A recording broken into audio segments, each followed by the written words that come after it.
अच्छा बेटा देखिए, हमने कल यहाँ तक कर लिया था, जो क्वेश्चन नंबर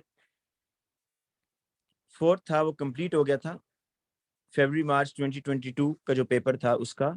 और क्वेश्चन नंबर 5 से करना है जी। क्वेश्चन नंबर 5 ये कह रहा है बेटा कि 2 chloro propanoic acid is used in many chemical synthesis and equilibrium is set up when 2 chloropropanoic acid is added to water. Write the equation for this equilibrium. पहली बात तो आपको ये समझनी है कि जितने भी ऑर्गेनिक एसिड्स होते हैं वो वीक होते हैं। तो ये भी ऑर्गेनिक एसिड है, लेकिन थोड़ा सा स्ट्रॉन्ग इसलिए है क्योंकि इसमें एक इलेक्ट्रोनेगेटिव एटम क्लोरीन लगा हुआ है बेटा। तो अब जरा देखें, इसमें आपने क्या करना है, CH3 CHCl COOH, इसको आयोनाइज करवाएं बेटा, H आयन यहाँ से रिलीज करवा दें, CH3 CHCl COO माइनस और H प्लस। अगर कोई बच्चा इस तरह करता है कि प्लस वाटर लिखता है और H3O पॉजिटिव लिखता है तो वो भी ठीक है। H3O पॉजिटिव और H प्लस का एक ही मतलब होता है, ठीक है। अच्छा, अब बेटा आपको यहाँ पर एक और चीज मैं बता दूं कि ये क्वेश्चन भी बेटा आपसे पूछ सकता है कि आपके पास एक है प्रोपानोइक एसिड और एक बेटा आपके पास है क्लोरोप्रोपानोइक एसिड। तो आपसे पूछ सकता है कि बताएं स्ट्रॉन्गर एसिड कौन सा, वीकर कौन सा है। आपको मैंने कल भी बताया था कि जब भी आपने एसिड की स्ट्रेंथ को कंपेयर करना है तो पहली चीज जो आपने बेटा वहां पर लिखनी है वो है OH बॉन्ड की स्ट्रेंथ, कि OH बॉन्ड की स्ट्रेंथ कहाँ ज्यादा है कहाँ कम है। तो देखें दोनों के साथ कार्बोनाइल ग्रुप लगे हुए हैं, लेकिन यहाँ पर बेटा देखें कि एक इलेक्ट्रोनेगेटिव एटम क्लोरीन भी लगा हुआ है जो कि OH बॉन्ड की स्ट्रेंथ को मजीद कम कर रहा है। तो जो 2 क्लोरोप्रोपानोइक एसिड है ये OH बॉन्ड को ज्यादा वीक करेगा as compare to propanoic acid, इसलिए जो नीचे वाला एसिड है that would be more stronger, ये ज्यादा स्ट्रॉन्गर होगा। और दूसरा आंसर बेटा मैंने आपको कहा था कि आप जब आयन बना लिया करें तो फिर बताया करें कि ये देखें ये Cl C double bond O negative और ऊपर है CH3 CH2 C double bond O negative. अब आप बेटा यहाँ देखें कि ऊपर वाले केस में जो नेगेटिव चार्ज है ना, इसको कार्बोनाइल कम करने की कोशिश तो कर रहा है, अपनी तरफ खींच रहा है, लेकिन बेटा यहाँ जो आपको नेगेटिव चार्ज नजर आ रहा है इसको कार्बोनाइल भी अपनी तरफ खींच रहा है और क्लोरीन भी अपनी तरफ खींच रहा है। तो कहां पर मुझे ये बताएं कि नेगेटिव चार्ज ज्यादा कम होगा, आयन को देख के बताएं कौन सा आयन मोर स्टेबल है, ये बता दें विच आयन इज मोर स्टेबल, क्या प्रोपानोएट या 2 क्लोरोप्रोपानोएट। जी बेटा आंसर करें। सर 2 क्लोरोप्रोपानोएट। 2 क्लोरोप्रोपानोएट इज मोर स्टेबल क्योंकि वहां पर जो इलेक्ट्रॉन विथड्राइंग ग्रुप है वो इसको। अच्छा, इसमें एक क्वेश्चन बेटा ये भी पूछ सकता है, देखिए मैं आपको बताता हूँ। अगर इस तरह का क्वेश्चन पूछ ले, मैंने एक क्वेश्चन ये भी देखा था पास पेपर में कि उसने डिस्टेंस की बात की हुई है, ठीक है। यहाँ पर अब ये ऑक्सीजन जो है ना, इसको कार्बोनाइल तो अपनी तरफ अट्रैक्ट कर रहा है इसके इलेक्ट्रॉन को, लेकिन क्लोरीन भी अट्रैक्ट कर रहा है इधर। लेकिन अब मुझे ये बताएं, अगर आप ऊपर वाले को देखें जो 2 क्लोरोप्रोपानोएट है और जो नीचे वाला है 3 क्लोरोप्रोपानोएट, तो आपके ख्याल में अब कौन सा आयन मोर स्टेबल है? वो आयन मोर स्टेबल होता है जिसके ऊपर चार्ज कम होता है। तो बताएं किसके ऊपर चार्ज ज्यादा कम होगा, 2 क्लोरो में या 1 क्लोरो में?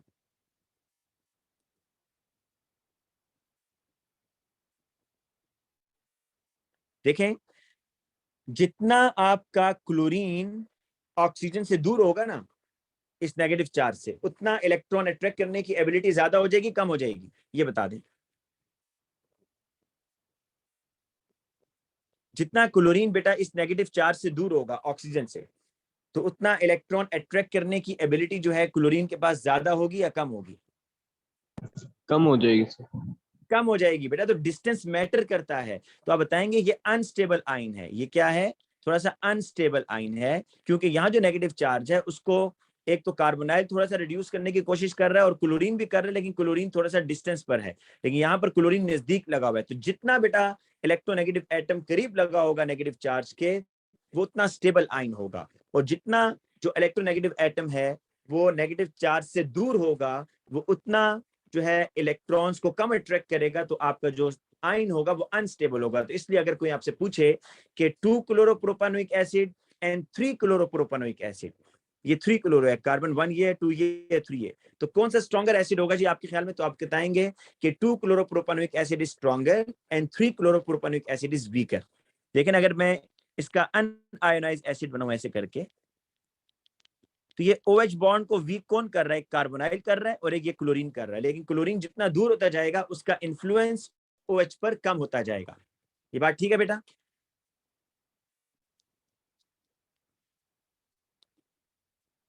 बेटा ये बात समझ आई है मेरी? ये मैंने भी आपको बात बताई है।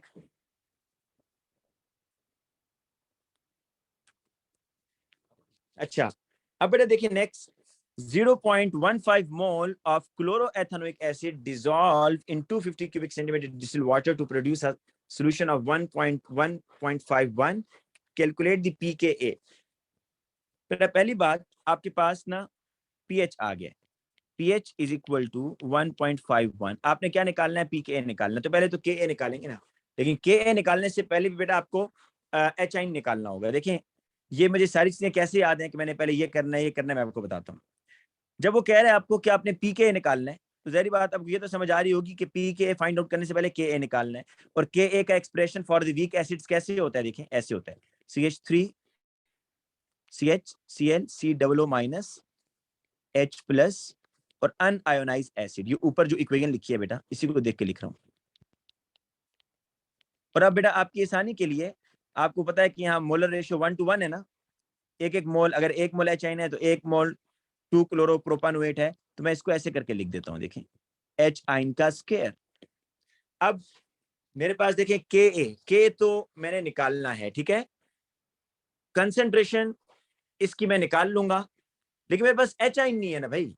तो H आइन निकालने के लिए मुझे क्या करना है? पीएच से बेटा हेल्प लेनी है। तो पीएच से बेटा मैं H आइन निकालूंगा। पीएच का फॉर्मूला क्या होता है? Minus log concentration of H आइन इज इक्वल टू 1.51, ठीक है, और बेटा लॉग ऑफ H आइन माइनस 1.51। बेटा एंटी लॉग लूंगा ना, यहाँ से ये लॉग खत्म हो जाएगा, ठीक है, एंटी लॉग लिया, और यहाँ पर बेटा मैं एंटी लॉग लूंगा जब माइनस 1.51।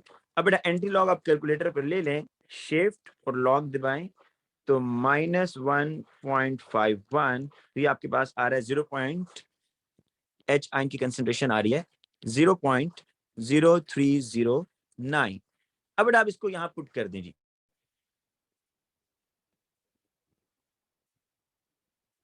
H आइन की वैल्यू तो आ गई। अच्छा, अब दूसरा कंसेंट्रेशन आपने बेटा निकालनी है, कंसेंट्रेशन अनआयोनाइज्ड एसिड की। पर ये देखेंगे जो आपके पास ये जो आपके पास मोल्स हैं कितने वॉल्यूम में? 250 में आ रहे हैं। तो 250 क्यूबिक सेंटीमीटर में कितने मोल आ रहे हैं? 0.150। तो 1000 में कितने आएंगे? आपके पास x आएंगे। तो बेटा यहाँ से आप कंसेंट्रेशन निकाल लें, 0.150 टाइम्स 1000 डिवाइडेड बाय 250, तो ये आ रहा है 0.6, ठीक है बेटा।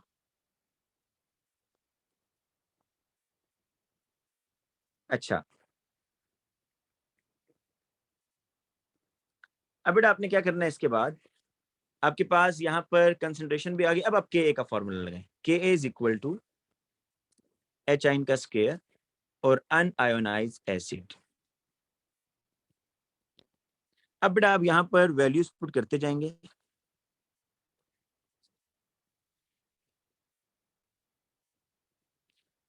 Ka आपने फाइंड आउट करना है। H आइन की बेटा क्या वैल्यू थी? ये थी, देखें 0.0309 का होल स्क्वायर। और बेटा क्लोरोप्रोपानोइक एसिड जो है, 2 क्लोरोप्रोपानोइक एसिड, इसकी कंसेंट्रेशन अभी हमने निकाली है, ये क्या आ रही है? 0.6। बेटा इसको आप सॉल्व करेंगे यहाँ पर, तो आपके पास Ka आ जाएगा, ठीक है। Ka क्या आ रहा है? देखें 1.592 टाइम्स 10⁻³ Ka आ गया। Pk निकालना है बेटा। Ka असल में Pk का फॉर्मूला क्या होता है? सुने, मैंने आपको बताया हुआ है कि P का मतलब होता है नेगेटिव लॉग। तो Pka जो है ना, ये नेगेटिव लॉग ऑफ Ka होता है। तो अगर आप Pk निकालना है तो Pk is equal to minus log K की वैल्यू बेटा डाल दें। K की वैल्यू ऊपर आपने निकाली हुई है 1.59 टाइम्स 10⁻³ बेटा आप इसका नेगेटिव लॉग ले लें तो आपके पास आंसर आ जाएगा 2.80। याद रखिएगा बेटा दो चीजें, के Ka की वैल्यू, जरा Ka का रिलेशन चेक करें ना, Ka का H आइन से क्या रिलेशन है बेटा? जितना H आइन ज्यादा होंगे Ka की वैल्यू ज्यादा होगी और एसिड आपका स्ट्रॉन्गर होगा, राइट। लेकिन Pka और एसिड की स्ट्रेंथ में इनवर्स रिलेशन होता है। जितना आपके पास Pka की वैल्यू बिगर होती जाएगी, आपका एसिड वीक होता जाएगा जी, ठीक है। जितना आपके पास pKa की वैल्यू बेटा बिगर होगी, आपका एसिड क्या होता जाएगा, उतना वीक होता जाएगा।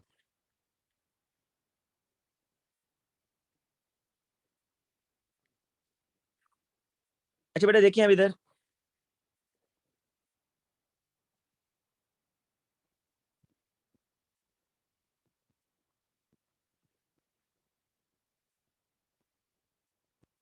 अब बेटा ये कह रहे हैं यहाँ पर कि an equal concentration of propanoic acid has a pH 2.55। ये हमने ऊपर pKa निकाला है, इसको कि आप इसमें रिलेट मत कीजिएगा, वो pKa है, ये pH बता रहे हैं। और ऊपर जो बेटा आपका एसिड था ना क्लोरोएथेनोइक एसिड, इसकी pH कितनी है 1.5। बताएं किसकी pH बेटा कम है, क्लोरोएथेनोइक एसिड की। तो बेसिकली ये पूछना चाह रहा है कि जो प्रोपानोइक एसिड है उसकी pH 2.55 है, और जो 2 क्लोरोप्रोपानोइक एसिड है उसकी pH कम है, मतलब वो ज्यादा स्ट्रॉन्ग एसिड है। तो ऐसी क्या रीजन है बेटा, अभी हम ये डिस्कस कर चुके हैं। मैंने आपको बताया था कि ये जो क्लोरीन है बेटा, ये क्लोरीन क्या कर रहा है, ये OH बॉन्ड को मजीद वीक कर रहा है, क्योंकि क्लोरीन इज इलेक्ट्रॉन विथड्राइंग ग्रुप ना, ये भी हमने डिस्कस किया है। जो बच्चे लेट आए हैं क्लास में देखें, ये जो क्लोरीन ग्रुप है ना बेटा, एक तो OH बॉन्ड को कौन वीक कर रहा है, carbonyl C double bond O, तो वो तो बेटा प्रोपानोइक एसिड में भी है। लेकिन इस OH बॉन्ड को जो मजीद वीक कर रहा है वो कौन है, क्लोरीन। क्लोरीन इलेक्ट्रोनेगेटिव है, तो वो OH के इलेक्ट्रॉन भी अपनी तरफ खींचेगा, तो OH बॉन्ड मजीद स्ट्रेच होगा, तो ये आसानी से अपना H आयन रिलीज करेगा। तो आप बताएंगे कि 2 chloropropanoic acid is a stronger acid, क्योंकि an electron withdrawing group chlorine is present which weakens the OH bond।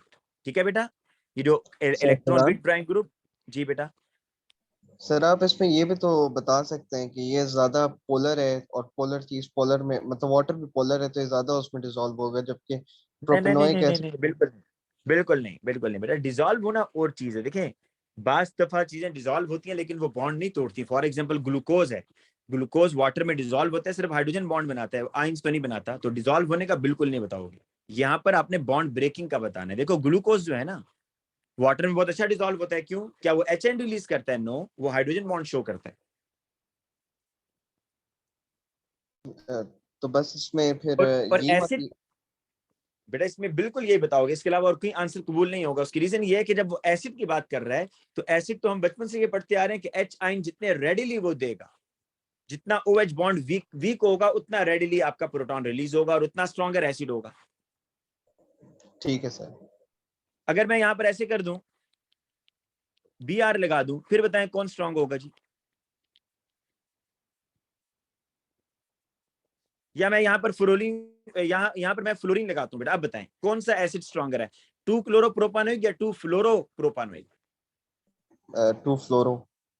Yes, क्योंकि ये जो फ्लोरीन है ये इलेक्ट्रॉन विथड्राइंग है, ये इस OH, ये इलेक्ट्रॉन खींचेगा ऐसे करके, तो ये इस OH के बॉन्ड को मजीद वीक करेगा। ठीक है, नेक्स्ट बेटा देखें, नेक्स्ट वो ये कह रहा है आप लोगों की बेटा बायो की क्लास कितने बजे है, अगर कोई बायो का बच्चा बैठा है 5 o'clock होती है ना, 4:30 पर होती है ना। सर बायो हो गई है। होगी ये बायो, ठीक है। जी अच्छा बेटा आगे कह रहे हैं कि when CH3CHClCOOH 2 chloropropanoic acid react with amine, alanine is formed.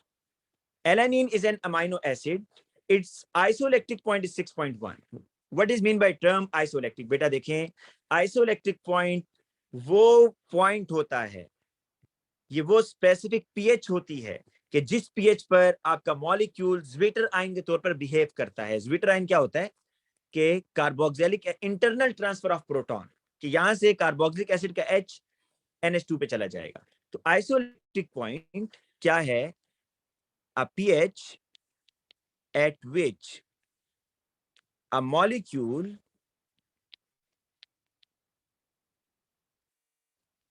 has no net charge। Molecule के ऊपर नेट चार्ज ना हो।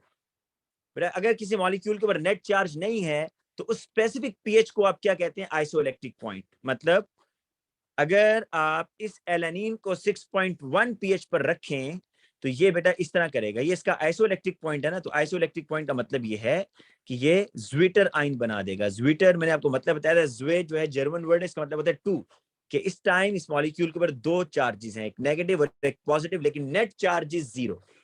तो बेटा आइसोइलेक्ट्रिक पॉइंट जो है ना, अगर आपके पास कभी कोई ऐसा वो आ जाए अमाइनो एसिड कि जिसमें मोर देन 1 कार्बोक्सिलिक एसिड हो, ऐसे करके ना,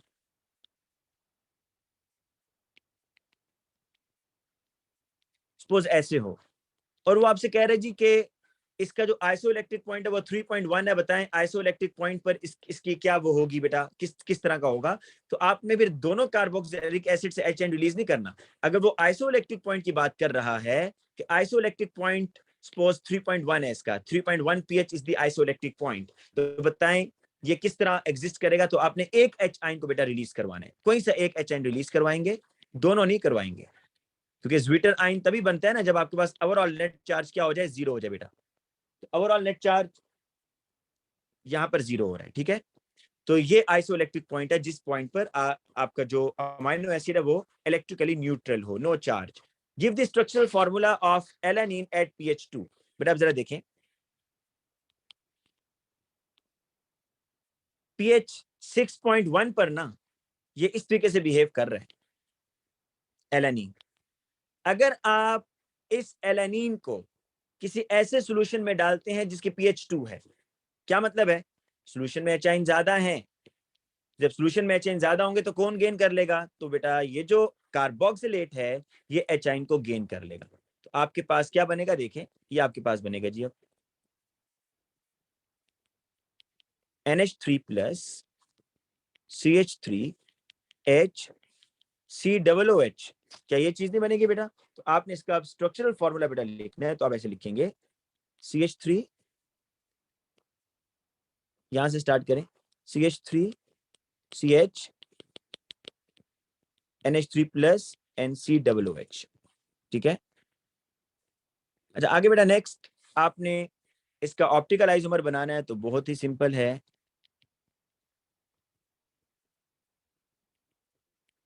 अच्छा इसको बाद बच्चे ऐसे बनाते हैं, इस तरह भी ठीक है, अगर वो कहेंगे जी हमने बिल्कुल ऐसे बनाना है तो आप ऐसे भी बना सकते हैं, कोई फर्क नहीं पड़ता।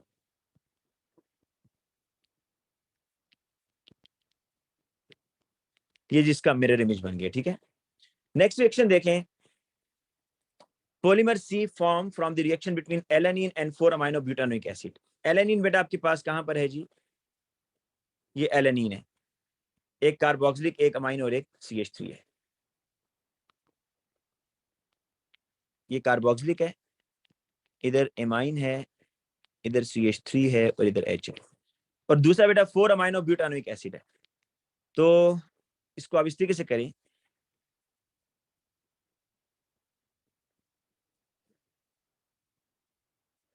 फोर अमाइनो ब्यूटानोइक एसिड, तो कार्बोक्सिलिक के सामने बेटा आप अमाइनो ग्रुप ले लें, कार्बोक्सिलिक के सामने अमाइनो ग्रुप और बाकी CH2 ऐसे ही आ जाएगा।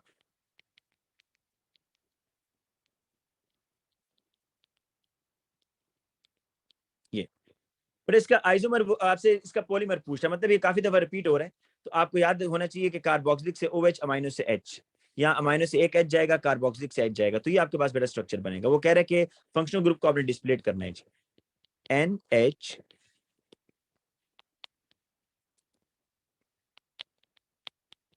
यहाँ से H निकल जाएगा ना, तो ये NH CH3H, ये बेटा फंक्शनल ग्रुप ये मैं ग्रीन कलर से बना रहा हूँ, C double bond O NH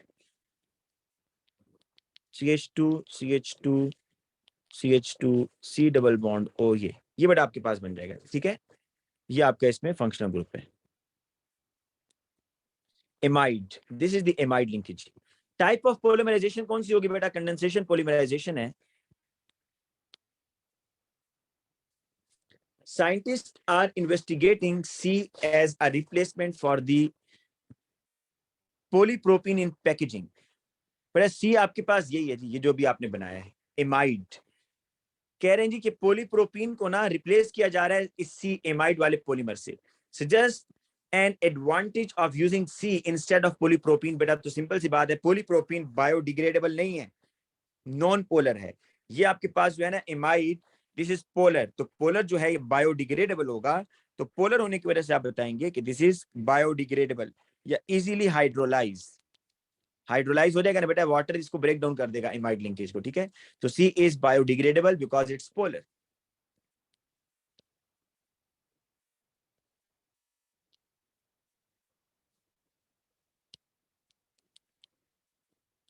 biodegradable.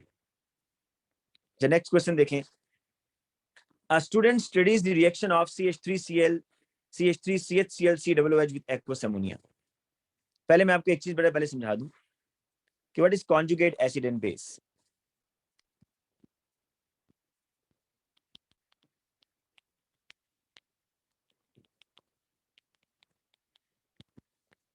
पर ऐसे अगर आप फॉरवर्ड रिएक्शन की बात करें, HCl is acid, ammonia is a base. अगर आप बैकवर्ड रिएक्शन की बात करें तो ammonium is acid, Cl is a base, है ना। देखें फॉरवर्ड रिएक्शन में तो समझ आ रहा है, बैकवर्ड में क्या होगा, अमोनियम किस में जा रहा है बेटा, NH3 में जा रहा है ना, तो HN रिलीज कर रहा है ना, और Cl क्या कर रहा है, प्रोटॉन एक्सेप्ट कर रहा है। अब कॉन्जुगेट एसिड बेस पेयर क्या होता है बेटा, कॉन्जुगेट, ये जो एक पेयर आपको है, ये एक पेयर है बेटा, ये पेयर 1, ये दूसरा वाला पेयर 2 है। कॉन्जुगेट एसिड बेस पेयर बेटा आप उस वक्त बोलते हैं जब उस एक पेयर के अंदर जो डिफरेंस हो वो एक प्रोटॉन की वजह से हो। तो जरा देखें इस NH3 और NH4 प्लस में किस चीज का डिफरेंस है, एक ट्रांसफरेबल प्रोटॉन का डिफरेंस है। इसी तरीके से बेटा आप देखें इस HCl के अंदर, इस HCl के अंदर और इस Cl नेगेटिव के अंदर किस चीज का डिफरेंस है, एक ट्रांसफरेबल प्रोटॉन का डिफरेंस है। तो यहां पर वो यही चीज पूछ रहा है कि एक रिएक्शन है बेटा 2 chloro propanoic acid plus ammonia. Ammonia basically क्या कर रहा है बेटा, this is nucleophilic substitution reaction, जिसमें ये यहाँ पर फिलहाल एसिड बेस रिएक्शन हो रहा है जिसमें कार्बोक्सिलिक एसिड बेटा अपना HN रिलीज कर रहा है NH4 प्लस में, और ये आपने इसमें पेयर निकालना है। देखें अगर फॉरवर्ड रिएक्शन को देखें, एक पेयर ये नजर आ रहा है और एक बेटा एक पेयर ये नजर आ रहा है। अमोनिया और NH4 प्लस, क्या मैं कह सकता हूँ कि ये एक कॉन्जुगेट एसिड बेस पेयर है? बिल्कुल कह सकता हूँ, क्योंकि एक प्रोटॉन का डिफरेंस आ रहा है। जो दूसरा बेटा आप देखें, क्या मैं कह सकता हूँ कि ये 2 क्लोरोप्रोपानोइक एसिड और 2 क्लोरोप्रोपानोएट में एक ट्रांसफरेबल प्रोटॉन का डिफरेंस है? बिल्कुल कह सकता हूँ, क्योंकि इसमें एक प्रोटॉन का डिफरेंस आ रहा है। तो कॉन्जुगेट एसिड बेस पेयर 1, आप इसे बेटा यहाँ पर CH3 CHCl COOH लिख दें, ब्रैकेट में लिख दें कि ये एसिड के तौर पर, और अगला जो है बेटा इसका जो पेयर होगा CH3CHCl COO माइनस, ये बेस के तौर पर उस वक्त कह रहे हैं जब बैकवर्ड रिएक्शन होगा, ठीक है। इसी तरीके से बेटा अमोनिया जो है, अमोनिया के आगे आप बेस लिख दें कि ये बेस है, और NH4 जो उसका पेयर है ये एज एन एसिड काम कर रहा है बेटा, ठीक है, समझ आ गई ये बात। अब आगे चलते हैं।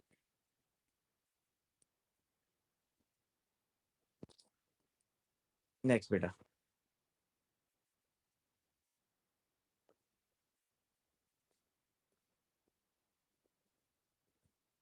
बेटा इस क्वेश्चन के अंदर देखें वो ये कह रहा है कि in an excess of ammonia 2 chloropropanoate undergoes a nucleophilic substitution.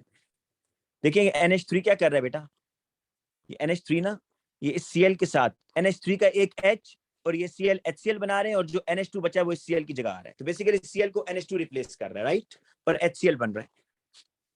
Reaction समझ आ गया ना, ये वही हेलोजन एल्केन वाला रिएक्शन है बेटा, जो आपने AS में पढ़ा था कि हेलोजन एल्केन से एमाइन कैसे बनेगा, आप उसमें अमोनिया डालते हैं। तो बिल्कुल यहाँ पर भी ऐसे ही हो रहा है। A student investigate the rate of reaction 2. The student mixes 2 chloropropanoate with large excess of ammonia. The graph in the figure shows the result obtained. बेटा ये आपके पास कंसेंट्रेशन टाइम ग्राफ है, और ये बेटा इनिशियल कंसेंट्रेशन है जी आपके पास, ठीक है, 0.021 0.021 होगी ना, फिर 0.02 22 23 24 25, और ये बेटा नीचे टाइम है। टाइम में देखिए उसने 40 का रखा हुआ है, 40 सेकेंड, फिर बेटा उसके बाद 80 सेकेंड, फिर 120 सेकेंड, फिर 160, फिर 200, है ना, 40 का गैप आ रहा है, राइट। अब आपने क्या करना है बेटा, use the graph to show that reaction 2 is first order with respect to this is reaction 2 बेटा, ये जो न्यूक्लियोफिलिक सब्स्टिट्यूशन आप कर रहे हैं, आपने बताना है कि ये फर्स्ट ऑर्डर है या नहीं। तो आपको हाफ लाइफ निकालनी है बेटा, 0.021 का हाफ करेंगे, 0.021 का, ये 0.0201 नहीं होगा? 0. जी 0201। बेटा सही कह रहे हो आप, सही कह रहे हो। नहीं बेटा 0. एक मिनट बेटा, इसको मैं कर लेता हूँ, 1 मिनट।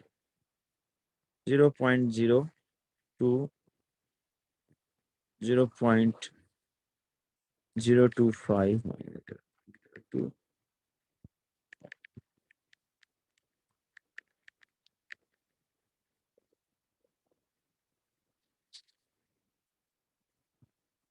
0.02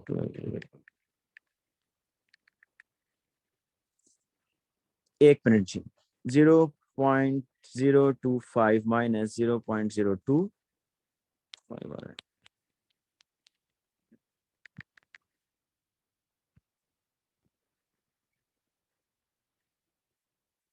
Point 005 divided by 5 1 0.021 बेटा यही होगा 0.021। आप चेक कर लो, आप किस तरह कह रहे हो, यही आएगा जी बेटा। कोई और बच्चा भी बताए, शाबाश। वो मैंने इस तरह किया था ना, ये 0.00505 बॉक्स दिखा बेटा रहा है कोई ना, और तो बच्चा, एक मिनट किसी और बच्चे से भी बेटा बताएं जी, ये क्या वैल्यू होगी, 0.021 होगी या नहीं होगी? 0.0210 है। यस बेटा यही होगी 0.021। अब बेटा देखिए, आपने इसका हाफ करना है ना, तो इसका हाफ करते हैं 0.021 डिवाइडेड बाय 2, तो ये आ रहा है 0.0105। देखिए इसका मिड आएगा तकरीबन ऐसे।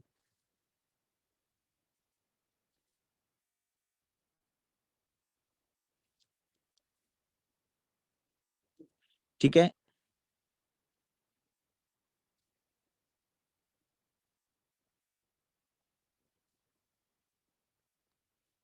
देखें ये 440 होगा, ये 480 होगा और ये 500 आएगा तकरीबन। अब अगर आपको, अच्छा ये आपने फर्स्ट हाफ लाइफ निकाली है राइट, अब जरा सेकंड हाफ लाइफ बेटा निकालिएगा ना। फर्स्ट हाफ लाइफ तो आपको पता चल रही है कि कंसंट्रेशन को ना बेटा यहां से यहां तक पहुंचने में जो टाइम लगा है वो 500 सेकंड लगा है। अब अगर आप इसको मजीद हाफ करें बेटा, ठीक है,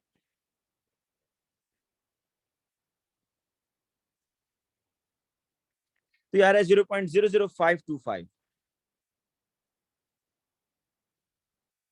आप अप्रोक्सीमेटली कर लें बेटा, ये देखें यहाँ पे ना, ये आपके सेकंड हाफ लाइफ होगी इधर, ये कितनी आएगी जरा चेक करेंगे अभी इधर।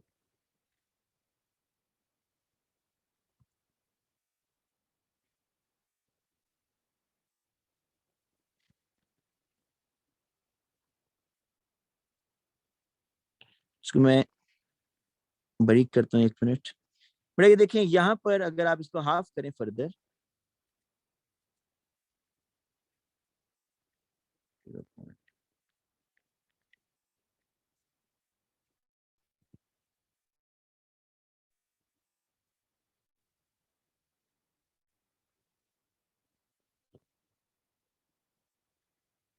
ये बेटा देखिए, ये फर्स्ट हाफ लाइफ आपके पास आई, ये आपके पास सेकंड हाफ लाइफ आई, तो आपको इससे क्या पता चल रहा है कि ये कौन सा बेटा होगा, ये देखिए ये कौन सा ऑर्डर ऑफ रिएक्शन होगा जिसमें हाफ लाइफ कांस्टेंट आ रही है बेटा आपके पास।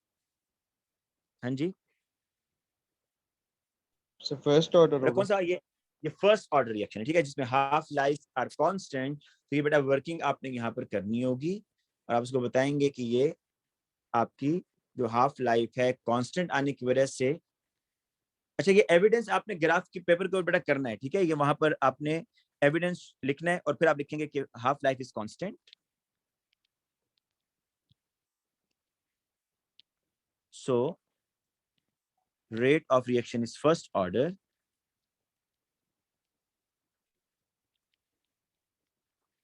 with respect to CH3 CHCl COO minus। अच्छा, why a large excess of ammonia needs to be used in order to obtain the result। बेटा कह रहा है कि ये आपने इसका ऑर्डर ऑफ रिएक्शन निकालना था, तो आपने अमोनिया की कंसंट्रेशन को बेटा क्यों बढ़ा दिया। देखें, आप जब भी rate of reaction find out करते हैं ना किसी एक रिएक्टेंट के लिहाज से, तो आप दूसरे को अनचेंज रखना चाहते हैं या दूसरे को आप कांस्टेंट रखते हैं ताकि उसका इफेक्ट स्टडी ना हो। आपने यहाँ जो रेट ऑफ रिएक्शन बेटा पढ़ना था, स्टडी करना था, वो 2 क्लोरोप्रोपानोइक एसिड का करना था। तो इसलिए जो दूसरा आपने लिया वो आपने क्या लिया बेटा, एक्सेस में लिया, ताकि दूसरे की कंसेंट्रेशन को आप एक्सेस या कांस्टेंट कर लें, इतनी ज्यादा लें कि उसका चेंजिंग जो है ना बेटा उसका इफेक्ट ना हो, ताकि आप पहले रिएक्टेंट की कंसेंट्रेशन को स्टडी कर सकें कि 2 क्लोरोएथेनोएट 2 क्लोरोप्रोपेनोएट के लिहाज से ऑर्डर ऑफ रिएक्शन क्या है। तो यहां पर अब जरा उसका क्वेश्चन फिर सुने कि why large excess of ammonia needs to be used in order to obtain the result. बेटा आपने ये बताना है इसमें कि अमोनिया आपने इसलिए बहुत ज्यादा लिया ताकि उसकी जो कंसंट्रेशन है वो ऑलमोस्ट कांस्टेंट हो, थोड़ा सा यूज हो, लेकिन ओवरऑल जिस तरह हम कहते थे ना बेटा कि वाटर, जब आप KW लिखते थे तो KW में आप कहते थे कि वाटर जो है ना बहुत कम आयोनाइज हुआ है, तकरीबन कांस्टेंट रहा है। तो यहाँ पर भी आपने अमोनिया इतना ज्यादा लेना है, अमोनिया इतना ज्यादा लेना है कि अमोनिया की वजह से ना, अमोनिया की वजह से जो आपका 2 क्लोरोप्रोपेनोएट है उसके ऊपर इफेक्ट ना हो। तो इसलिए आप यहाँ पर ये वर्डिंग यूज करेंगे अब कि जो अमोनिया है, concentration of ammonia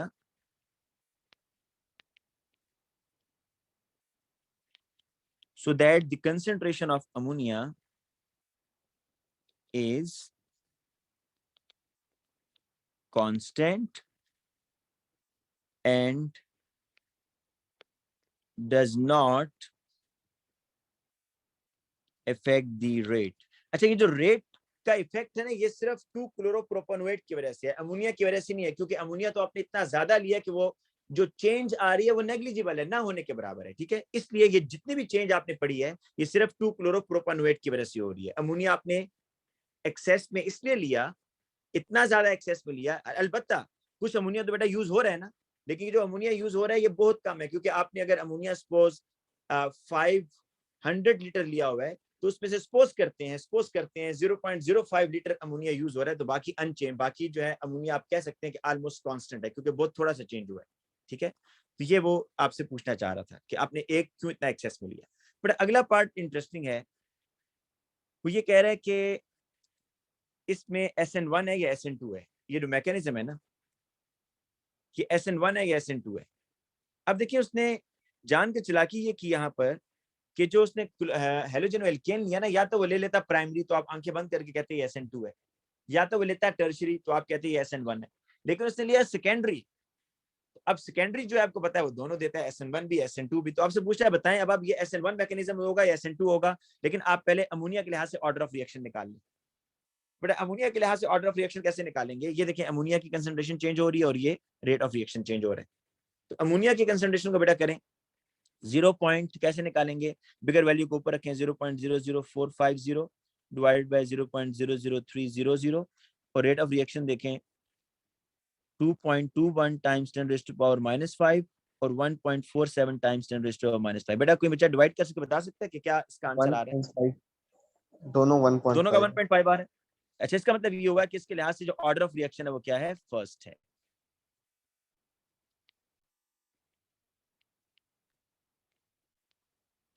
order of reaction is first. अच्छा, अब वो क्वेश्चन ये कह रहा है, अच्छा आपको ये भी पता चल गया कि इसके लिहाज से भी ऑर्डर ऑफ रिएक्शन फर्स्ट है, ये तो हमने ग्राफ से देखा है ना बेटा। तो इसकी जो इक्वेशन बनेगी वो इस तरह की नहीं बनेगी, रेट इज इक्वल टू के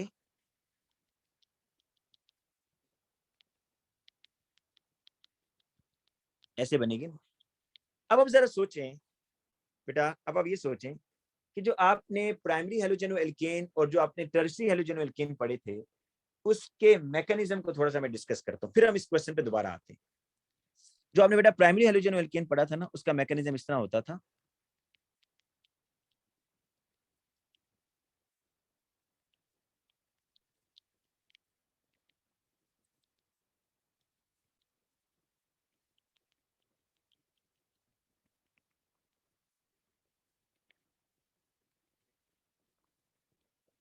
और नेक्स्ट स्टेप में बेटा ये हो जाता था, ठीक है, ऐसे आगे मैं नहीं कर रहा। फिर कहते हैं स्लो स्टेप में how many molecules are involve, slow step में कितने मॉलिक्यूल्स इन्वॉल्व है भाई?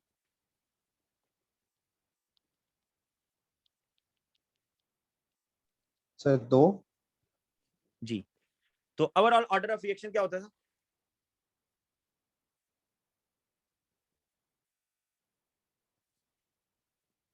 ओवरऑल ऑर्डर ऑफ रिएक्शन क्या होगा?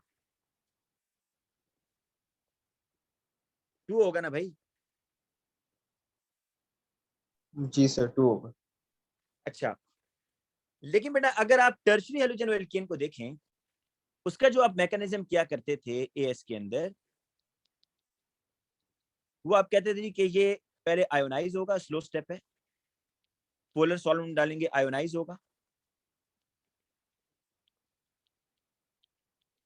और फिर बेटा आप कहते थे सेकंड स्टेप में OH आएगा। याद है कि नहीं याद? अगर आप इसके लिए बेटा लिखें और फिर आप ये करते थे बेटा नेक्स्ट स्टेप के अंदर,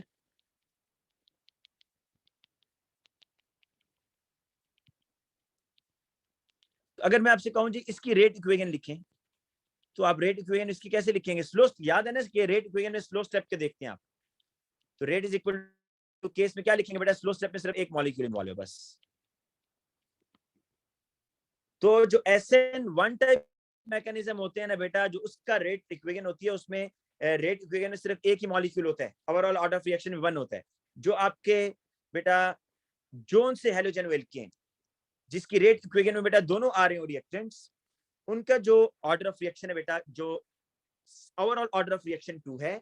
अगर ओवरऑल ऑर्डर ऑफ रिएक्शन 2 है, तो इससे आप क्या गेस कर सकते हैं कि जो आपका रिएक्शन है वो SN1 को फॉलो कर रहा है या SN2 को फॉलो कर रहा है? SN2। SN2 को फॉलो कर रहा है। अब जरा आज अपने क्वेश्चन के ऊपर बेटा, ये था जी आपके पास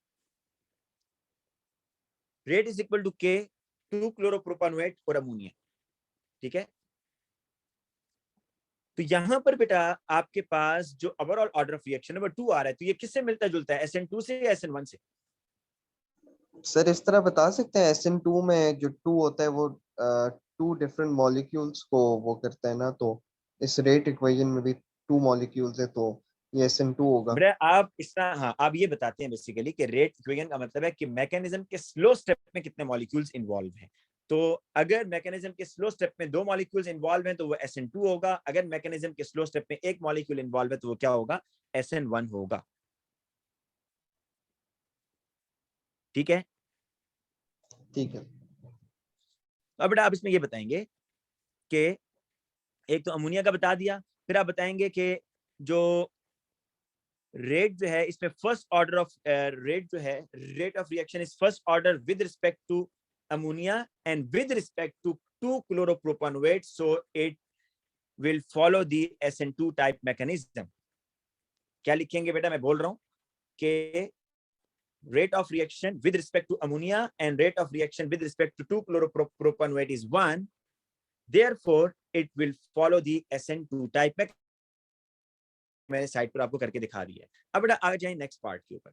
नेक्स्ट पार्ट बड़ा सिंपल है, इसको जल्दी से करते हैं बेटा। कह रहा है कि टेम्परेचर के बढ़ाने से रेट ऑफ रिएक्शन क्यों बढ़ता है? तो बेटा आपने बताएंगे जब आप टेम्परेचर बढ़ाते हैं तो more molecules have energy greater than activation energy. ये बात आपको कैसे ज्यादा अच्छी समझ आएगी? अगर आपने बोल्ट्जमैन कर्व बनाया हुआ है, ये देखिए ऐसे, जब टेम्परेचर बढ़ाते हैं तो बेटा ये मॉलिक्यूल्स की एनर्जी अब ज्यादा होगी है। Now more molecules have energy greater than activation energy, तो more number of successful collision और rate of reaction will increase. ठीक है जी, तो ये आप खुद कर लेंगे। अब नेक्स्ट पार्ट पर आए। पर ये जो क्वेश्चन है ये एएस से दिया हुआ है। आपको याद है, आपको हैलोजन एल्केन के अंदर मैं एक कन्वर्जन कराई थी कि हैलोजन एल्केन से एमाइन कैसे बनता है, और फिर आपको उसके बाद ये बताया था कि अगर आपने प्राइमरी एमाइन के बाद सेकेंडरी एमाइन और टर्शियरी एमाइन बनाना होगा तो वो कैसे बनाएंगे। सेम यहाँ पर ये काम कर रहा है कि यहाँ पर उसने CH3 CH Cl C double bond O negative. When an excess of this is used, further substitution reaction occur, and one product has the formula this. Suggest the structure of this. पहले बेटा मैं आपको reaction समझाता हूँ। देखें, आप जब इसका अमोनिया से रिएक्शन करवाते हैं ना, ये एक्सेस में लिया हुआ है, राइट? तो क्या होगा जी, यहाँ से HCl निकल जाएगा, CH NH2 C double bond O negative और HCl, ये बनेगा ना बेटा। अब मुझे बताएं टेस्ट ट्यूब में आपके पास क्या क्या चीजें हैं? टेस्ट ट्यूब में आपके पास ये प्रोडक्ट बना है, ये तो खत्म हो गया, अमोनिया खत्म हो गया ना, क्योंकि ये एक्सेस में तो अमोनिया खत्म, HCl बना हुआ और ये बना हुआ। अब बेटा ये दोनों फिर आपस में रिएक्शन कर जाएंगे भाई, ये दोनों प्रोडक्ट रिएक्टर से दोबारा रिएक्शन कर जाएगा। तो देखिए बेटा, अब मैं पहले रिएक्टेंट लिख रहा हूँ, CH3 CH Cl C double bond O negative. बेटा ये जो आपके पास दूसरा प्रोडक्ट आपने बनाया है ये वाला, ये मैं लिख रहा हूँ CH3 H NH2 C double bond O negative. बेटा क्या जिस तरह अमोनिया ने इसके साथ रिएक्शन किया था फर्स्ट स्टेप में, क्या यहाँ चांस नहीं है कि इसका रिएक्शन हो जाए? हो सकता है ना बेटा? बिल्कुल होगा। और अब बेटा जरा देखिए क्या स्ट्रक्चर सर बनेगा आपने इसका। इस क्वेश्चन में अमोनिया के साथ क्यों रिएक्शन कराया है? मैं बताता हूँ, इसलिए बेटा कराया है कि उसने ऊपर आपको बेटा बताया हुआ है यहाँ पर, ये देखिए इधर, ये देखिए यहां से क्वेश्चन चल रहा है कि उसने 2-क्लोरोप्रोपानोएट का रिएक्शन पहले अमोनिया के साथ करवाया तो ये बना, है ना। लेकिन यहाँ पर कुछ ये, यहाँ तो उसने क्या लिखा हुआ था, क्या चीज एक्सेस में है? अमोनिया एक्सेस में है। सब्स्टिट्यूशन रिएक्शन की बात हो रही है ना, ऊपर तो अमोनिया एक्सेस में था, लेकिन उसी सब्स्टिट्यूशन रिएक्शन की अब नीचे बात कर रहा है।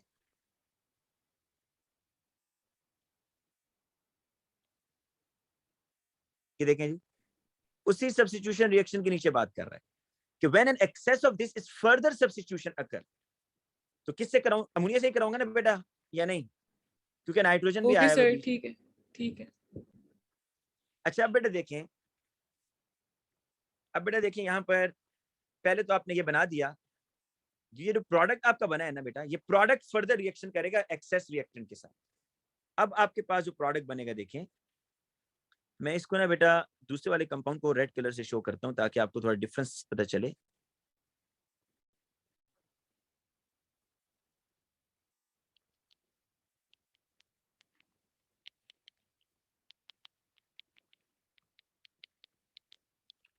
अब बेटा मैं नीचे प्रोडक्ट बनाता हूं, देखिएगा CH3 CH C double bond O negative, और बेटा यहां पर आ जाएगा नाइट्रोजन H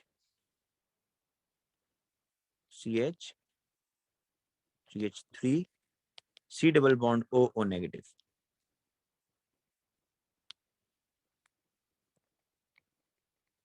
इस समझ आई थी क्या किया है? मैंने सिर्फ नाइट्रोजन को इधर आकर अटैच करवा दिया, बाकी ग्रुप आप ऊपर नीचे जिस तरह मर्जी अरेंज कर लें।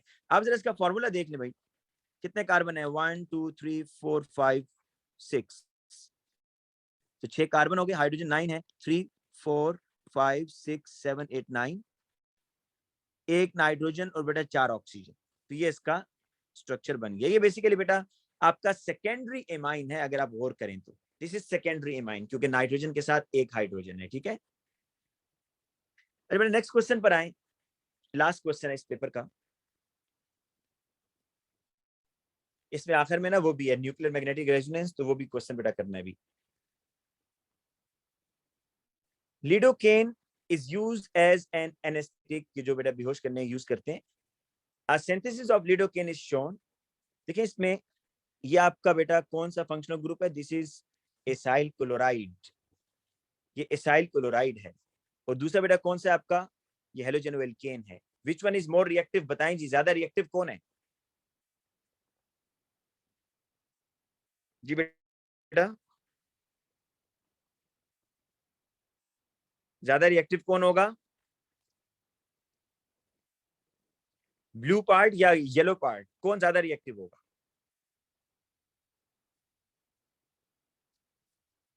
जरा बोलें, शाबाश। Yellow part sir. जी, क्योंकि acyl chloride are more reactive है बेटा, उसमें कार्बोनाइल ग्रुप लगा हुआ है।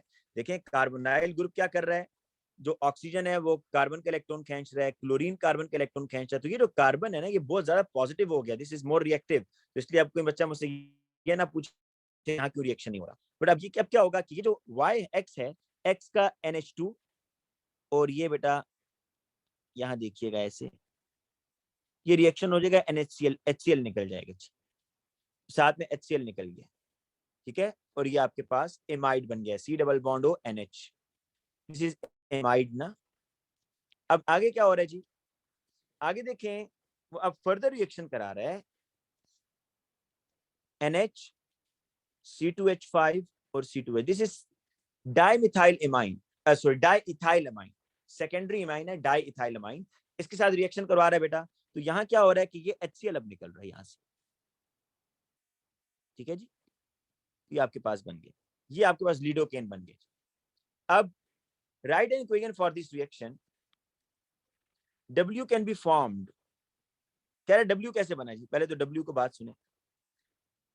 देखिए इसमें कौन से ग्रुप उसने लिए हुए हैं W बनाने के लिए, देखिएगा CH2OH and C double bond OOH। मतलब बताएं W और इसमें किस चीज का फर्क है, मुझे क्या करना पड़ेगा कि ये W में चला जाए, शाबाश। मुझे इस रेड मॉलिक्यूल के साथ क्या करना है कि ये W में चला जाए। OH को किससे रिप्लेस कराना है, अल्कोहल के OH को Cl से। तो बताएं अल्कोहल को हैलोजन एल्केन में भेजने के कितने तरीके हैं, SOCl2, PCl5, PCl3 और HCl। तो मैं SOCl2 से सपोज ले लेता हूँ क्योंकि रूम टेम्परेचर पर होता है ये ज्यादा आसानी से। और बेटा हेलो कार्बोक्सिलिक एसिड के H को मैंने Cl से रिप्लेस करवाना है, तो अगेन आपको पता है वही 3 तरीके हैं, SOCl2, PCl5, PCl3। बेटा इसलिए मैं यहाँ पर क्या करूंगा, इन फंक्शनल ग्रुप्स को कन्वर्ट करवाने के लिए SOCl2 मुझे 2 दफा लेना पड़ेगा, है ना। तो इसकी इक्वेशन ये बनेगी CH2OH COOH plus 2 moles of SOCl2।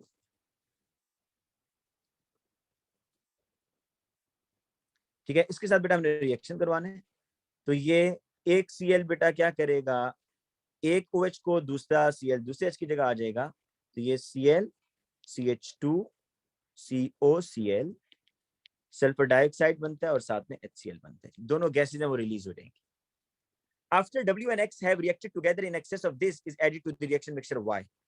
पर W और X का रिएक्शन हो रहा है ना, जरा देखिए बेटा ऊपर, W और X का जब रिएक्शन होगा क्या चीज रिलीज होगी, मुझे ये बता दें बस, क्या HCl रिलीज होगा या नहीं होगा, यस या नो करें बेटा, शाबाश। होगा सर। बेटा इस रिएक्शन में HCl जो प्रोड्यूस हुआ है इसको न्यूट्रलाइज करना है आपने। उसको न्यूट्रलाइज करने के लिए वो कह रहा है कि बताएं after W and X have reacted together, अब आपके ज़हन में होना चाहिए जैसे W और X का रिएक्शन होगा तो H आयन बनेंगे जी। An excess of sodium ethanoate is added to the reaction mixture Y। देखिए अब सोडियम एथेनोएट इसलिए डाला गया बेटा क्योंकि ये तो आयन में चला जाएगा ना, तो जो सोल्यूशन में H आयन होंगे ना, तो ये एथेनोएट क्योंकि बेस है ये H आयन को गेन कर लेगा। तो बेटा सोल्यूशन को न्यूट्रलाइज करने के लिए, सोल्यूशन को न्यूट्रलाइज करने के लिए, ठीक है, तो आप कह सकते हैं कि to remove the H ions from solution, कि सोल्यूशन से H आयन को रिमूव करने के लिए आपने क्या ऐड किया है, सोडियम एथेनोएट ऐड किया है। नेक्स्ट क्वेश्चन पे आए बेटा। नेक्स्ट क्वेश्चन बेसिकली ये मैकेनिज्म है जो आपने, अगर आपको याद तो आपने एसाइल क्लोराइड बेटा जब पढ़ा था ना, बेटा जब आपने एसाइल क्लोराइड पढ़ा था, हाइड्रोलिसिस ऑफ एसाइल क्लोराइड, तो उसका मैकेनिज्म आपके सिलेबस में बिल्कुल वैसी है। ये कैसे कि नाइट्रोजन का लोन पेयर, ये पॉजिटिव ये नेगेटिव, कैसे आएगा,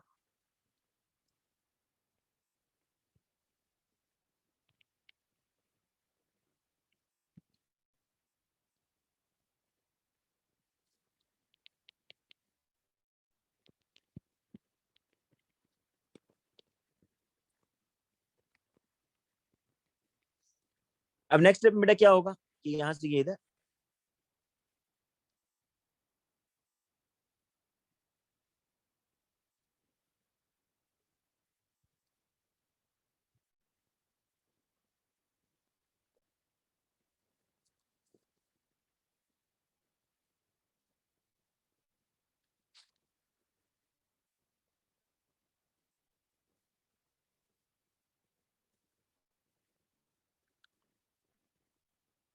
सॉरी बेटा कौन क्लोरीन जाएगा जी, बताएं शाबाश, कौन सा क्लोरीन रिमूव होगा ये बता दें। रिएक्टिव पार्ट है बेटा ये सर वाला, जो डायरेक्टली अटैच्ड है। This is the reactive part बेटा, जो रिएक्टिव पार्ट है वो क्लोरीन आपने रिमूव करवाना है यहां से ऐसे। तो अब आपके पास बेटा ये चीज बनेगी NH3 plus AR C double bond O CH2Cl। मैं इसको मेरा ख्याल है डिफरेंट कलर अगर यूज कर लूं, अगर आपको समझ आ गया इससे, या इसको दोबारा कर दूं बेटा। सर समझ आ गई। अब देखें हुआ क्या बेसिकली, हुआ ये बेटा कि इस ग्रुप ने Cl को रिप्लेस किया है। Ar एरीन ग्रुप है और साथ में NH2, इसने Cl को रिप्लेस किया। पता है क्या होगा बेटा, आगे आगे भी आप कर सकते हैं, किससे आगे जाना चाहते हैं कि जो Cl नेगेटिव है ना, यहाँ से H को निकाल लेगा। देखिए ऐसे ही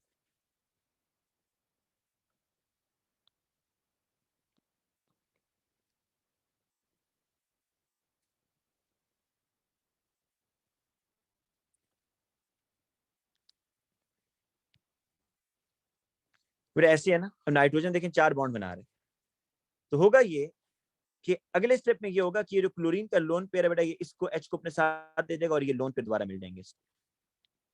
Ar NH C double bond O CH2Cl और HCl बनता है ऐसे। लेकिन वो यहीं तक आपसे पूछ रहा है, वो मार्क्स की बस यहीं तक करवाता है, आगे जाने की जरूरत नहीं है। और ये मैंने पहले बेटा NH3 लिख दिया था गलती से, NH2 प्लस है। ठीक है, नाइट्रोजन के बारे में याद रखें, 3 बॉन्ड बनाएगा न्यूट्रल, 4 बॉन्ड बनाएगा तो प्लस चार्ज। तो प्लस चार्ज इसलिए आ रहा है कि उसका लोन पेयर यूज हो रहा है।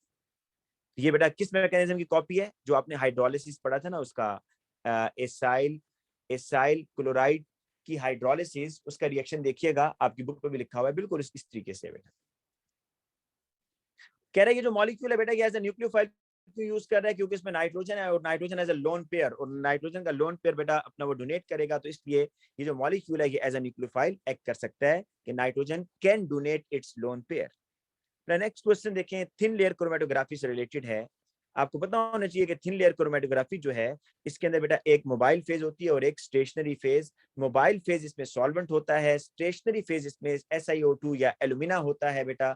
और ये कौन सी टाइप है, this is the adsorption chromatography, ये पार्टीशन नहीं है। पार्टीशन में क्या होता है कि पार्टीशन 2 तरह की है, पार्टीशन में 2 टाइप्स आपके सिलेबस में है। एक paper chromatography is the example of partition chromatography, जिसमें सॉल्यूट 2 डिफरेंट सॉल्वेंट्स में अपने आप को डिस्ट्रीब्यूट करता है। और दूसरा आपने पढ़ा था बेटा गैस लिक्विड क्रोमेटोग्राफी, उसमें एक सॉल्वेंट होता है गैस और एक सॉल्वेंट होता है बेटा आपका लिक्विड, हाई बॉइलिंग लिक्विड।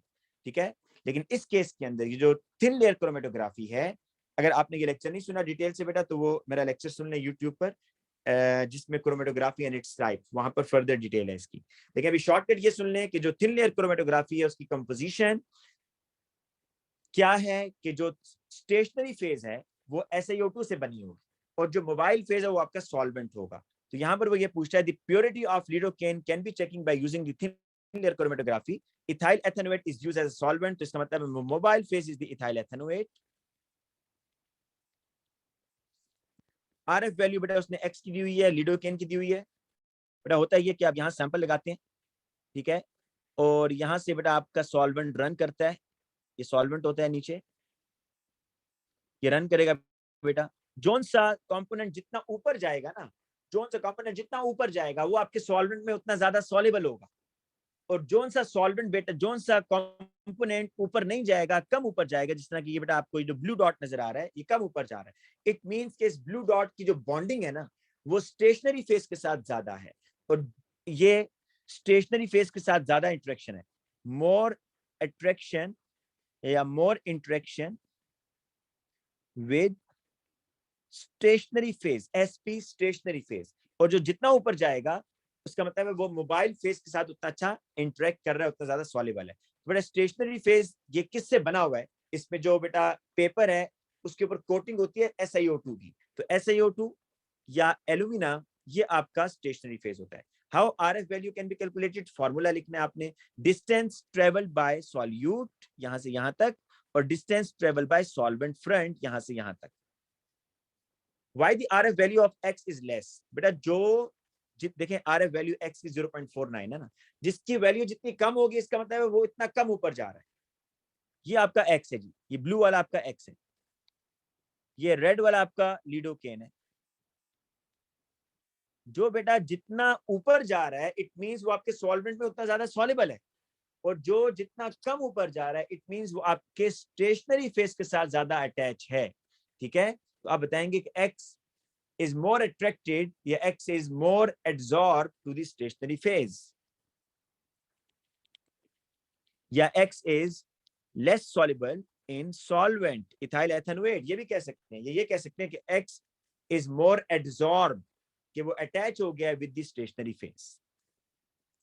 अच्छा बेटा लास्ट क्वेश्चन है इसका, ये बड़ा इंपॉर्टेंट है। लिडोकेन का NMR है बेटा। अगर हम स्ट्रक्चर को जरा ओपन करके बनाएं, मतलब इनके हाइड्रोजन शो करें,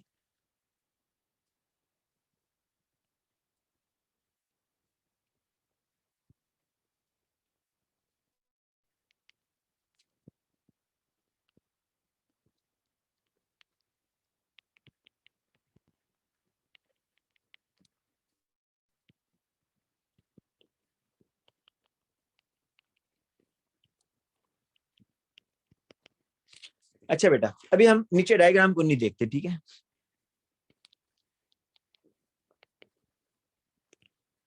अभी हम देखते हैं कि ये जो बेटा आपको दो मिथाइल नजर आ रहे हैं, ये वाले, क्या इनका एनवायरनमेंट सेम है, यस या नो बेटा? Yes sir. जी सर सेम है। इन दोनों मिथाइल्स की एक पीक आएगी और फर्दर स्प्लिटिंग होगी बेटा। देखिए स्प्लिटिंग का कैसे बताया था आपको कि अब नीचे एक एक उस तरफ देखें बेटा, इसको इन तीनों प्रोटॉन्स की एक पीक आएगी ना। जी नेबरिंग में सर। जो कार्बन है उसके साथ कितने हाइड्रोजन लगे हुए हैं?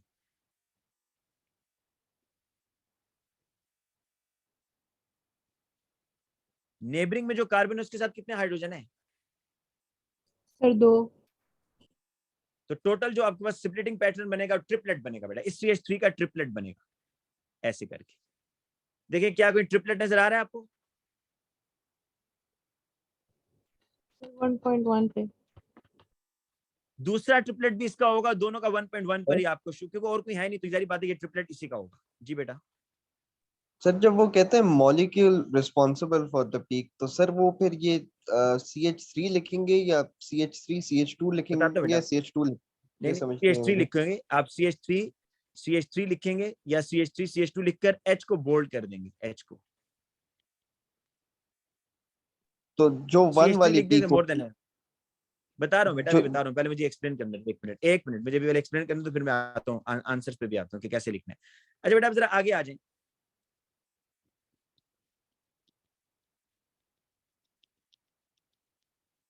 अच्छा अब इस तरह करते हैं कि मैं आपसे पूछता हूँ बेटा, ये जो है ये जो दो आपको CH2 नजर आ रहे हैं, क्या इनका एनवायरनमेंट सेम है या नहीं? Yes sir. एक पीक आएगी इसकी। नेबरिंग में कितने कार्बन है? 3 सर। तो इसकी जो स्प्लिटिंग पैटर्न है वो 1+3 4 क्वार्टेट। क्वार्टेट बेटा आप ये नजर आ रहे हैं, एक ही है।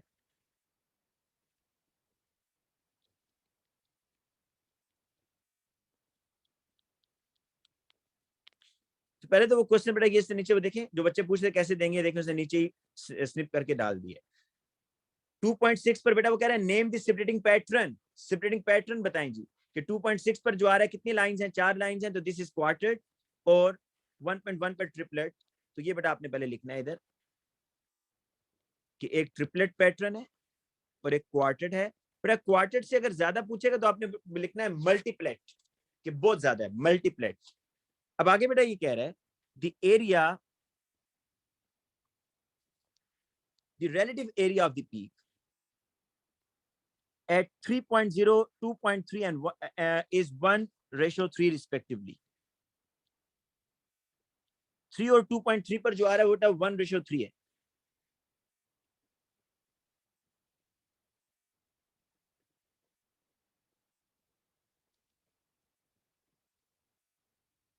थ्री पर और 2.3 पर, इसको मैं मार्क करता हूं मेरे किसी जगह से, 3 और 2.3। पर इनमें रेशियो क्या बता रहे हैं?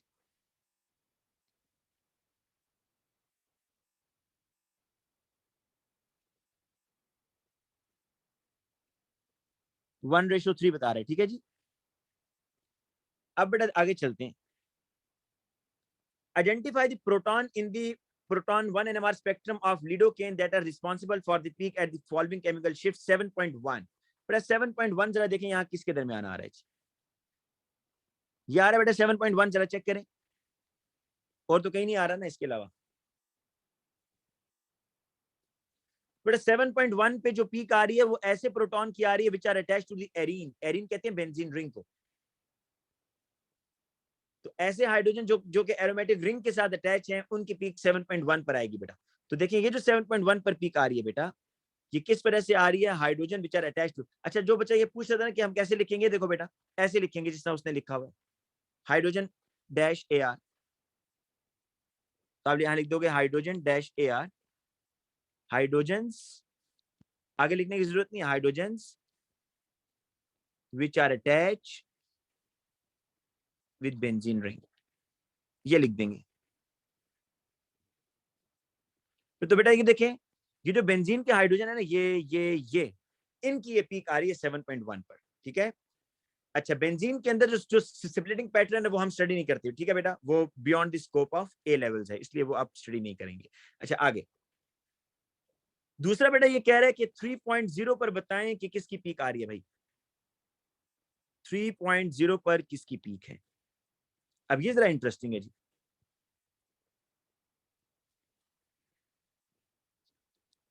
इसको जरा मैं रब करता हूं बेटा यहाँ पर ताकि आपको थोड़ा क्लियर हो। बेटा इस पीक का पूछ रहा है बेटा, इस पीक का देखें, ये जो है, अब आप डेटा बुकलेट पे देखें कि 3.0 पर जो बेटा पीक आ रही है वो किसकी आ रही है। यहां मसला आएगा आपको, दो पीक्स आपको बेटा नजर आएंगी, ये और ये बेटा, दो आ रही है ना यहाँ पर, 3.0 दो जगह पर आ रहा है। एक कह रहा है कि, बल्कि सॉरी नीचे नहीं ऊपर आ रहा है बेटा, सॉरी, ये 3.0 पर जो पीक आ रही है वो ऐसे मिथाइल्स की भी हो सकती है जो बेंजीन रिंग के साथ अटैच हो, मतलब ऐसे हाइड्रोजन्स, ऐसे मिथाइल के हाइड्रोजन्स जो कि बेंजीन रिंग के साथ अटैच हैं। और 3.0 पर जो पीक है बेटा वो उन हाइड्रोजन्स की भी हो सकती है जिनके साथ कार्बोनाइल लगा हुआ है। तो बताइए मसला हो रहा है या नहीं आ रहा, क्योंकि ये दोनों ग्रुप्स हमारे पास प्रेजेंट है बेटा, ये दोनों ग्रुप्स हमारे पास प्रेजेंट हैं, ये देखें CH2 कार्बोनाइल के साथ और मिथाइल के साथ हाइड्रोजन, क्या कहते हैं बेटा। अब आपको यहां पर गेस करना है कि ये किसकी पीक हो सकती है भाई। सर जो 2.3 है वो लंबी है, तो फिर हाँ हम ये एल्काइल वाली कर देंगे जो बेंजीन के जी साथ बेटा, अटैच। हाँ गुड, आप देखिए उससे रेशो भी बताइए, आपको देखें उससे रेशो भी बताइए कि जो 3.0 वाली है ना पीक, 3.0 वाली उसकी और 2.3 वाली में जो रेशियो है 1:3 है। लॉन्गर पीक है 2.3 की और स्मॉलर पीक है बेटा 3 की। तो जिसकी बेटा लॉन्गर पीक आ रही है, आपको नहीं लग रहा कि वो इन मिथाइल्स की होगी, क्योंकि यहाँ पर प्रोटॉन ज्यादा है। सर जिनका प्रोटॉन ज्यादा यस होता सर। है उनकी पीक हाई होती है ना। जी बेटा, अब देखें यहाँ जो आपको प्रोटॉन नजर आ रहे हैं कार्बोनाइल के साथ, कितने प्रोटॉन है बताएं। 2। दो। और बेटा ये जो दो आपको मिथाइल नीचे नजर आ रहे हैं जो बेंजीन रिंग के साथ लगे हैं, क्या दोनों का एनवायरनमेंट सेम है? तो टोटल कितने प्रोटॉन हुए? 6। इन सब की एक ही पीक आएगी। तो किसकी पीक लॉन्गर आनी चाहिए, मिथाइल्स की जो बेंजीन के साथ लगे हैं या CH2 की जो कार्बोनाइल के साथ लगे हैं? सर जो मेथाइल की है बेंजीन के साथ। इसका मतलब ये हुआ कि बेटा ये जो पीक आ रही है ये हाइड्रोजन्स की है which are attached with the benzene ring. इस हाइड्रोजन को थोड़ा बोल्ड कर दोगे। और ये जो बेटा आपके पास पीक आ रही है ये इस CH2 की है बेटा, जो कि C डबल बॉन्ड O के साथ लगा हुआ है। बताएं जी ये बात ठीक है या नहीं? क्योंकि देखिए कम हाइड्रोजन, अब मसला क्यों आ रहा है, मसला बेटा इसलिए आ रहा था कि दोनों की पीक जो है ना, दोनों की जो केमिकल शिफ्ट वैल्यू है वो इस एक ही रेंज में आ रही है। तो जब एक ही रेंज आए फिर आपने हाइट देखनी है कि कहां पर ज्यादा प्रोटॉन कहां पर कम। तो आपको नजर आ रहा है कि ये जो दो मिथाइल्स हैं इसमें 6 प्रोटॉन है, तो उनकी पीक लंबी होनी चाहिए, तो इसलिए 2.3 वाली आप इसको दे देंगे और जिसकी पीक स्मॉल होगी वो आप कम वाले हाइड्रोजन को दे देंगे। अच्छा अब कह रहे जी predict the number of carbon 13 NMR। तो मैं इसके स्ट्रक्चर फिर ड्रॉ करता हूं बेटा इधर।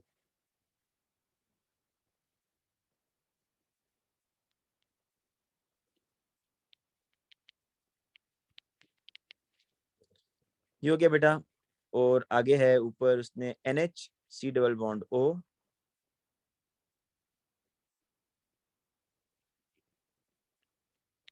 NH, C double bond O,